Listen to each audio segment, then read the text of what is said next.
people, a car chase more watched than almost any live TV show in history.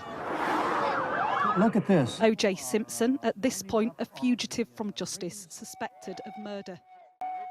नमस्कार दोस्तों, आज हम लोग एक ऐसे किलर के बारे में बात करने वाले हैं जो अपने टाइम का सेलिब्रिटी फुटबॉल लेजेंड था। 1994 में एक ब्रूटल डबल होमिसाइड ने पूरी दुनिया को हिला दिया। बाहर से देखा जाए तो केस एकदम सिंपल लगा, एकदम ओपन एंड शट, लेकिन जो उसके बाद हुआ वो दुनिया के सबसे सेंसेशनल और कंट्रोवर्शियल ट्रायल्स में से एक बन गया। ये है ओजे सिम्पसन की कहानी, एक फुटबॉल लेजेंड जो एक्यूज हुआ था एक मर्डर के रूप में, और वो ट्रायल जो दुनिया की नजरों में था। ओजे सिम्पसन एक ऐसा नाम जो अपनी चरिज्मा और एथलेटिज्म और चार्म के लिए जाना जाता था। उसके पास सब कुछ था, फेम, फॉर्च्यून, लेकिन अपनी परफेक्ट लाइफ के नीचे एक अंधेरा सच छुपा था जो अब सामने आने वाला था। 12 जून 1994 में लॉस एंजलिस में एक गर्म रात थी। शाम के 9:37 पर निकोल ब्राउन सिम्पसन, ओजे की एक्स वाइफ और उनका फ्रेंड रोनाल्ड गोल्डमैन उनके ब्रेंटवुड टाउन हाउस के बाहर खून से लथपथ पाए गए। क्राइम सीन का खून से भरा हुआ दिखना एक ऐसी मिस्ट्री का शुभारंभ था जो पूरी नेशन को झंझोड़ देने वाला था। इतना खून फुटपाथ पर, दीवारों पर, विक्टिम्स पर।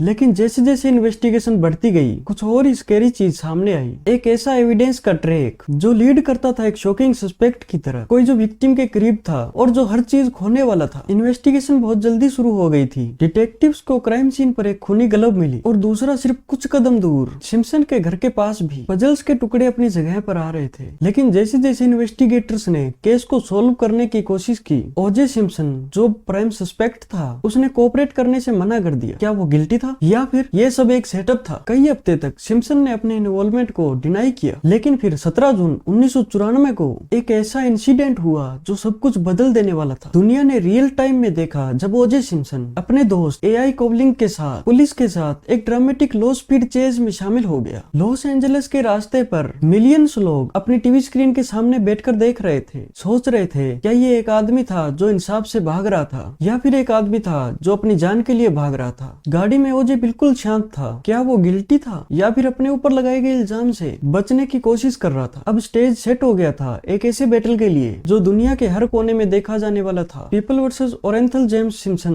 स्टेक्स इतने हाई थे कि सबके मन में टेंशन थी। ओजे का फेथ अब इस कोर्ट रूम में डिसाइड होना था और ये सब दुनिया भर में लाइव दिखाया जा रहा था। जो कुछ भी होने वाला था वो एक स्पेक्टिकल बनने वाला था। एक तरफ प्रोसिक्यूशन थी, मार्शिया क्लर्क और क्रिस्टोफर डार्डन, जो ये प्रूव करना चाहते थे कि सिम्पसन एक कोल्ड ब्लडेड किलर था। दूसरी तरफ डिफेंस टीम थी जो लीड कर रहे थे ब्रिलियंट लेकिन कंट्रोवर्शियल जॉनी कोचरन, एक ऐसा आदमी जो हर सिचुएशन में अपना तरीका बदल लेता था। कोचरन की स्ट्रेटेजी सिंपल थी, शक डालना। वो मीडिया के मास्टरमाइंड थे और उन्होंने एक की एविडेंस पर फोकस किया, वो ग्लव, वो मोमेंट जो सब कुछ बदल देने वाला था। अगर ये फिट नहीं होता तो आपको एक्यूट करना होगा। वो ग्लव्स जो क्राइम सीन पर और सिम्पसन के घर पर मिले थे, उनकी फिट होती हुई चीज कुछ और ही थी, या कम से कम ऐसा लग रहा था। डिफेंस ने शक डाल दिया। जूरी कभी वो शब्दों को भूल नहीं पाई। कई महीने बाद जूरी ने अपना डिसीजन दिया। 3 अक्टूबर 1995 को सिम्पसन को निकोल ब्राउन सिम्पसन और रोनाल्ड गोल्डमैन के मर्डर में सभी चार्जेस से एक्यूट कर दिया गया। दुनिया शॉक हो गई। प्रोसिक्यूशन का केस इतना स्ट्रॉन्ग लगा था, एविडेंस सिम्पसन के बिल्कुल अगेंस्ट था, फिर भी जूरी ने उन्हें नॉट गिल्टी कर दिया। क्या ये सच में इंसाफ था या फिर सिस्टम को एक जीनियस डिफेंस टीम ने मैनिपुलेट कर दिया? जबकि क्रिमिनल ट्रायल में एक्यूटेड होने के बाद सिम्पसन का स्ट्रगल खत्म नहीं हुआ। 1997 में एक सिविल कोर्ट ने उन्हें रिस्पॉन्सिबल माना और निकोल और रोन के परिवारों को मिलियंस का कंपनसेशन दिया। लेकिन एक सवाल अब भी छुपा था, क्या ओजे सिम्पसन सच में इनोसेंट था या फिर ये दुनिया का सबसे बड़ा इनजस्टिस था? ओजे सिम्पसन का ट्रायल आज भी लीगल हिस्ट्री का एक पोलराइजिंग इवेंट है। क्या वो रेशियल बायस और पुलिस के करप्शन का शिकार था या फिर एक कोल्ड ब्लडेड किलर जो अपनी फेम और वेल्थ का इस्तेमाल करके इंसाफ से बच गया? आज भी हमें सभी जवाब नहीं मिले हैं। जो कुछ हम जानते हैं वो ये है, the trial of the century ने अमेरिका पे एक ऐसा असर छोड़ा जो कभी नहीं मिटने वाला। तो आपको क्या लगता है, क्या ओजे गिल्टी था या वो गिल्टी नहीं था? ऐसी स्टोरी और देखने के लिए आप हमारे चैनल को सब्सक्राइब कर सकते हैं।